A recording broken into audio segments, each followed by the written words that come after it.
If I was asked by the government of the Republic of Tanzania, led by CCM, please advise us, this is what I would tell them. Number one, call a meeting presided over by Samia Suluhu Hassan of all registered political parties in Tanzania. All of them. Once you've called that meeting, call a meeting of all active and legitimate civil society organizations in Tanzania. Have a meeting with them. Call a meeting of all organized religious societies in Tanzania. Have a meeting with them. Once you have done so, release anybody who has been arrested on politically related charges. So the first thing that would have done would be to say, yes, you have an election. Perhaps we cannot take it back, but engage the opposition. Release everybody who is in detention. Because governance sometimes requires forgiveness. Release all of them. Enter into negotiations with them. Begin the process of constitution review so that Tanzanians have a conversation. Mwalimu Julius Kambarage Nyerere said it many years ago, that the moment you stop listening to the people, that is the moment you expose yourself to danger. The moment you dismiss your population as nincompoops who have nothing to offer, that is the moment you begin to lose it. The moment you begin to believe that you have a monopoly of knowledge and wisdom and that you cannot be advised, that is the moment you begin to lose it. I do not believe that when you are going into an election, you ban people from participating in the election. It is the electorate that should make that decision. And if the electorate is not made or given the opportunity to make that decision, then whatever outcome there is illegitimate. So are you saying she's an illegitimate president? There is a crisis of legitimacy. You know, many people don't make this distinction, that which is legal is not necessarily right. Yeah. So from a legal perspective, he has gone through the process of the electoral process as prescribed under Tanzanian law. So to that extent, her presidency is legal. But is her presidency legitimate and anchored in morality as seen by the reasonable public opinion? The answer to that question is no. All right, people, welcome back. I am the presenter to the Black History, and I love you. You are welcome from wherever you are watching from. And now, if you really listen to the statements of Pierre Lumumba, I think I can agree with this, because this is all that is needed from the leaders. Because can you imagine today? You become a leader of the nation. You serve your people. Then you know that this power doesn't last forever. So why don't you just do good things to the people, so that even after your time, because one day you'll come to the end of the power, and some people will come to take over that position that you are holding today. So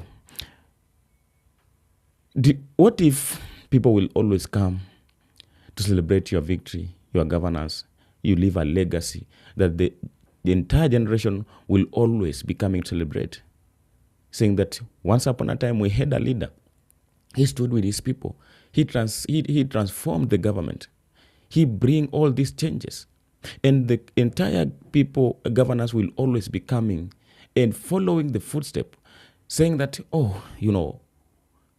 Yoweri Kaguta Museveni built this, and we don't have to destroy this legacy.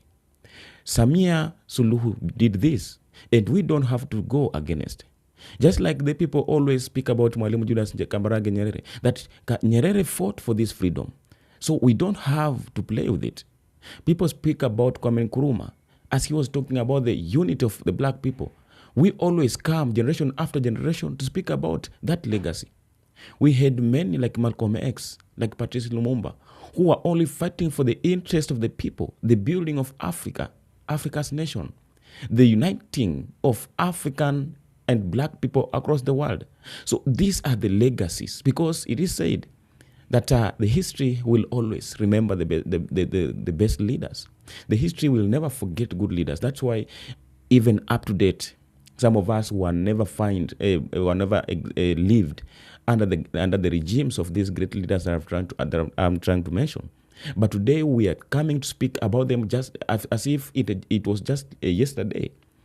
We are doing this because of what they try to do to their people. They put their own interest aside and decide that we want to work with the people because they believe that governance and leadership is for the people. They believe that this leadership without the people, then it's nothing, because you cannot be a leader without the people. These people are the one today who have the decision to choose their own leaders.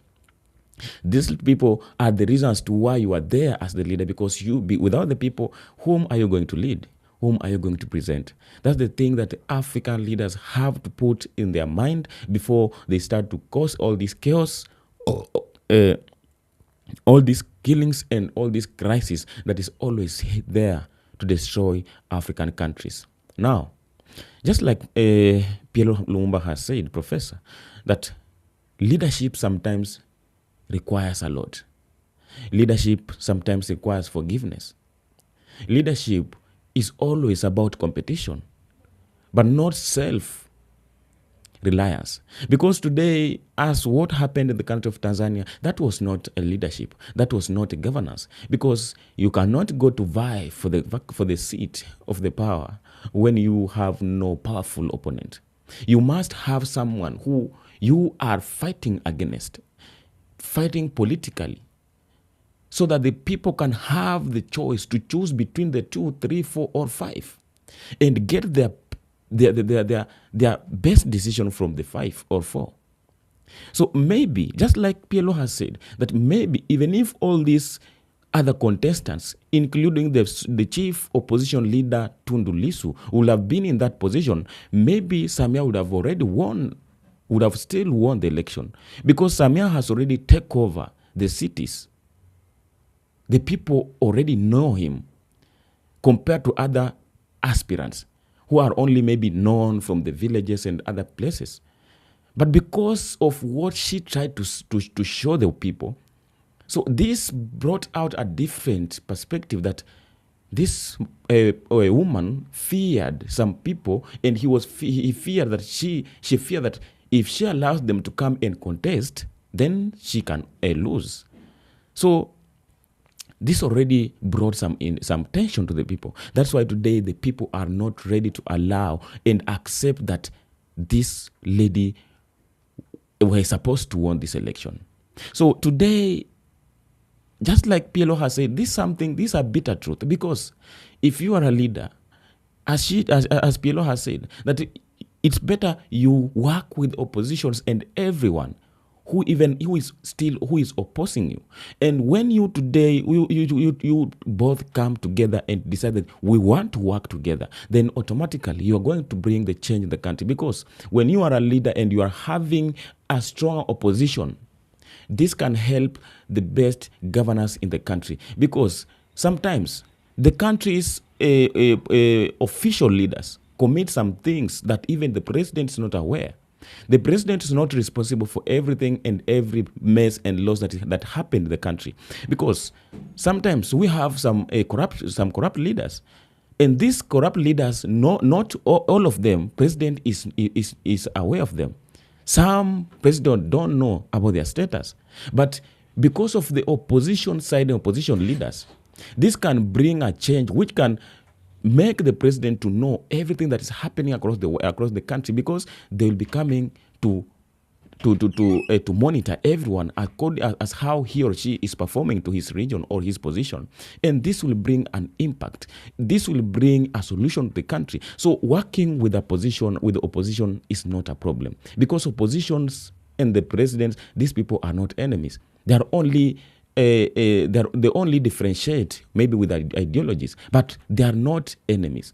But these people make things to be seen like there are many, there are the most enemies, whereby they cannot work together, they cannot share anything.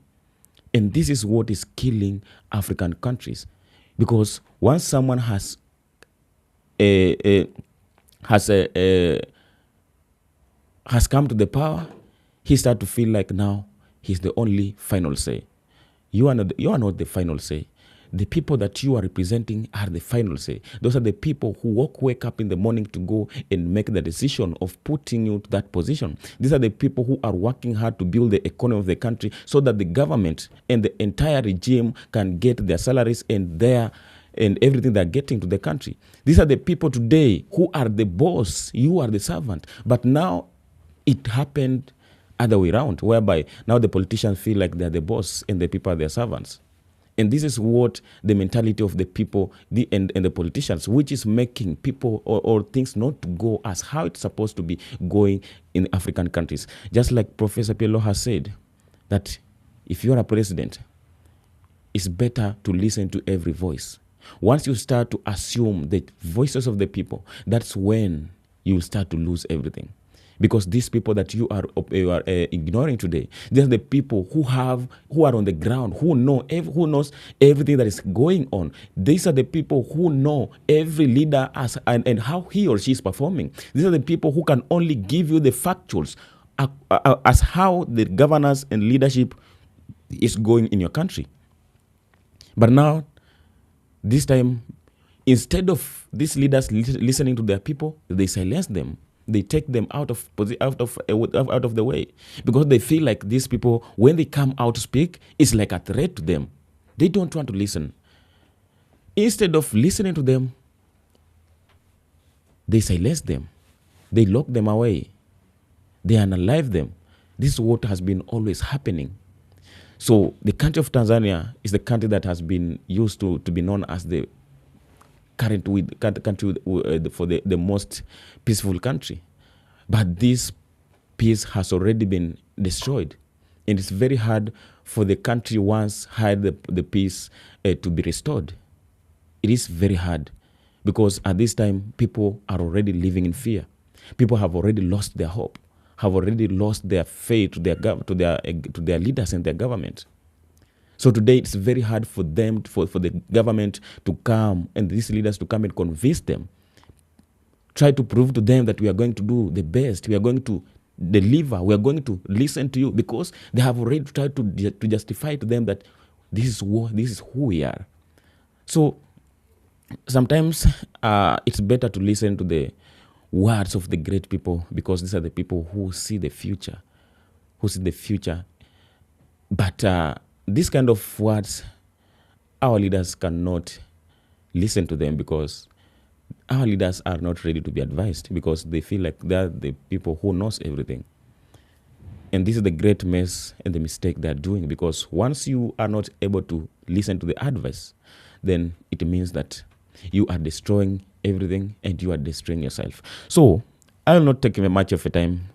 This is a time that we, as the people and as the youth of Africa, just like we have decided that this is the path we want to take, this is the decision that we are going to make.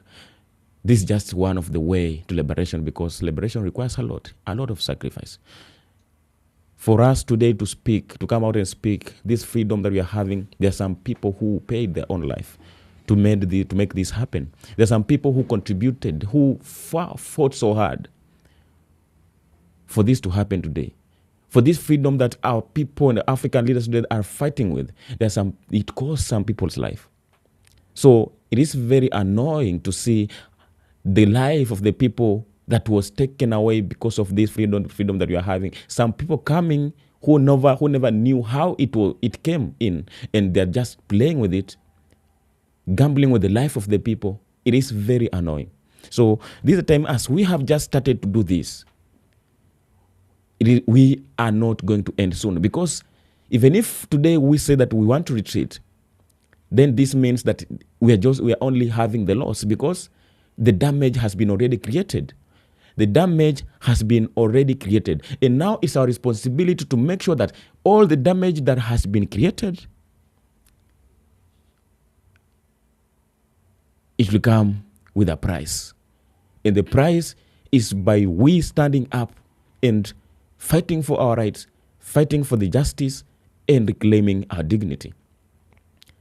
Our countries will never be dictated by the greedy and leaders who are only for against their own interest, but we will make sure that we fight for the best and we make the best African continent, and African countries will be liberated whether some people want or not. So may you be blessed watching from. I love and appreciate you. Consider subscribing, sharing.